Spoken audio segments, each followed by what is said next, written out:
Hola, bienvenidos al taller sobre adaptación cultural. Mi nombre es Steven Cardona, soy psicólogo de la Universidad de Antioquia y en esta unidad vamos a hablar sobre qué es eso de la adaptación cultural, o lo que también muchas veces es llamado aculturación. Luego les voy a mencionar las etapas más comunes por las que pasamos cuando tratamos de adaptarnos a una nueva cultura, las manifestaciones sintomáticas producto del estrés resultante de lo que implica inmigrar, así como el síndrome de Ulises. Y finalmente les hablaré sobre algunas estrategias de afrontamiento que pueden implementar y les facilitará manejar adecuadamente los diferentes estresores para hacer que esta experiencia les resulte más amena y sea de gran crecimiento académico y personal. ¿Qué es eso de la adaptación cultural? La experiencia de vivir en otro país muchas veces puede ser desestabilizadora a nivel psicológico. Si bien los motivos que llevan a una persona a vivir fuera de su propia cultura y país son diversos, por estudio, trabajo o por otras situaciones, es importante conocer algunas nociones y elementos para lograr que la adaptación sea menos dramática. Emigrar sin una buena preparación puede hacer que aparezcan sentimientos de culpa, tristeza, desánimo, vacío y muchas veces también de frustración. Sin embargo, debido a la distancia con los familiares y amigos cercanos, es normal que se sienta tristeza y a veces nostalgia, pero la diferencia estará en el manejo emocional que se haga de esta situación y en las estrategias que se utilicen para afrontar cuando aparezcan estas emociones y sentimientos. Vamos a hablar entonces un poco sobre cuáles son las etapas en el proceso de adaptación. Estas etapas son 4, ¿sí? La primera se denomina la luna de miel o la etapa de la luna de miel y hace referencia al sentimiento y las emociones ante lo novedoso. En esta etapa las personas solemos sentirnos maravilladas por los nuevos paisajes, por la arquitectura, la cultura, los lugares que visitamos, entre otras muchas cosas, la comida, por ejemplo. Entonces, en esta etapa las personas sienten un gran interés en aprender y están muy motivadas. Es normal, digamos, pensar que en ningún momento va a ser problema, ¿sí?, adaptarse a la nueva cultura, pero entonces ya viene la segunda etapa, que es la etapa del choque cultural. En esta etapa, ante las nuevas reglas y costumbres, se comienza a sentir irritabilidad, ansiedad, frustración, falta de sueño, se puede comenzar a afectar los patrones de alimentación y pueden aparecer dolores físicos como dolores de cabeza e indigestión. En esta etapa también es muy común que aparezcan pensamientos prejuiciosos como que la gente es fría, es indiferente y se comienza a extrañar el hogar, los amigos y el entorno del país de origen en general, ¿cierto? Posteriormente entonces viene la tercera etapa, que es la etapa de aceptación e integración. En esta etapa las personas se comienzan a sentir más familiarizadas con la nueva cultura, haciendo que las situaciones sean mucho más fáciles de sobrellevar. Es normal que en esta etapa se experimenten menos sentimientos de soledad y de angustia e incluso aspectos de la nueva cultura comiencen a aparecer mejores que de la cultura a la que pertenecemos. En este periodo o en esta etapa es donde más conocimientos se adquieren, ya que el sentido crítico sobre el mundo, la sociedad y las personas se agudiza y crece. Finalmente, la etapa 4, denominada adaptación y biculturalismo, es la etapa en donde la sensación de ser un extranjero desaparece y lo que antes se consideraba como una nueva cultura, ahora se siente como estar en el propio hogar. En esta etapa, las costumbres y los modos de vida del país al que emigramos pues son más fáciles de sobrellevar, incluso sin esfuerzo alguno.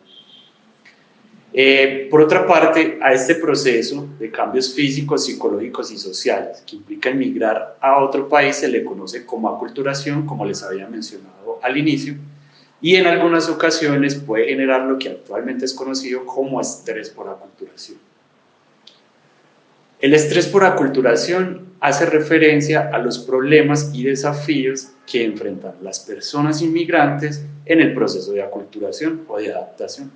Las principales manifestaciones sintomáticas son sentimientos de aislamiento, rechazo, ansiedad y pueden aparecer algunas enfermedades psicosomáticas, como veíamos ahora, y también puede desencadenar o puede aparecer cuadros más, digamos, más graves o crónicos como la depresión. Los factores que desencadenan el estrés por aculturación dependen de varios estresores, ¿sí? El primero es el estrés, son los estresores interpersonales que hacen referencia a las dificultades producidas por los cambios del funcionamiento familiar, ¿sí? Es decir, en el caso de los estudiantes que se van a estudiar a otros países, entonces se pasa de la dependencia a la autonomía.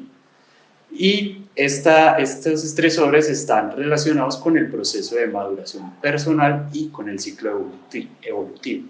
También hace referencia a la pérdida de apoyo social y familiar, que en algunas ocasiones es producto de la distancia. Los otros estresores son los estresores instrumentales y ambientales. Estos estresores, como su nombre lo dice, están relacionados con las dificultades para adquirir bienes y servicios de primera necesidad, como tener un empleo, vivienda, así como en muchas ocasiones la dificultad para el dominio lingüístico y también el acceso a la salud en el lugar, en el país destino al que se va a emigrar. Por último, se denominan a los estresores sociales a la percepción que las personas se hacen de las diferencias culturales, bien sea, como ya lo habíamos dicho, por la capacidad lingüística, por una baja o poca capacidad lingüística y un bajo contacto con las personas autóctonas del lugar. Esto puede hacer que se dificulte el aprendizaje cultural y la comunicación. Además, las situaciones políticas adversas, la violación de los derechos humanos también hace parte de los estresores sociales. Cuando todas estas condiciones son tan difíciles que no hay posibilidades de elaboración y la persona no tiene la capacidad de afrontamiento, entonces se entra en un estado de crisis permanente o estrés crónico y aparece lo que se conoce como el síndrome de Ulises.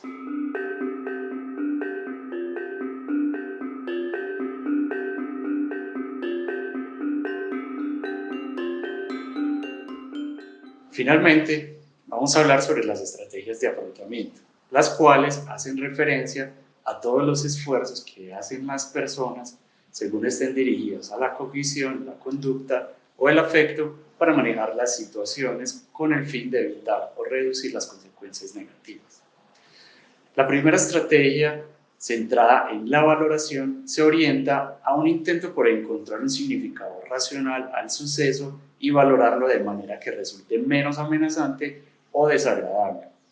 De esta manera, evaluar objetivamente la realidad va a permitir encontrar soluciones y alternativas distintas a cada reto y va a permitir ser consciente de las debilidades, pero se dirige la atención o el pensamiento a los beneficios, a las enseñanzas y a los aprendizajes de cada situación. Como puede ver, si ya lo mencioné, esta estrategia está más centrada en el pensamiento. Ahora, la estrategia centrada en el problema está dirigida a confrontar la realidad. Por ejemplo, ante eventos negativos, podemos tratar de encontrar situaciones o lugares donde sea posible sentirnos en confianza y cómodos. Por ejemplo, un trabajo o alguna actividad deportiva o algo tan sencillo como una plaza a la que nos guste ir. Esta sería una centrada en la conducta. Finalmente, la estrategia centrada en la emoción, como su palabra lo dice, se trata de la regulación de los aspectos emocionales, los cuales realizamos para mantener el equilibrio afectivo.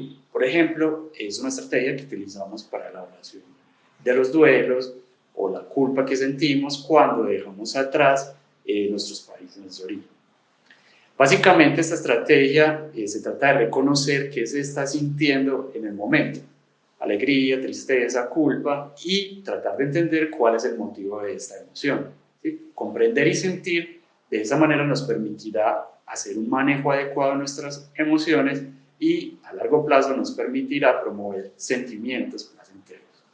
Y con estas estrategias de afrontamiento damos por terminado el taller sobre adaptación cultural. Espero que haya sido de gran utilidad esta información y puedan aplicarla Gracias por ver este video, hasta pronto.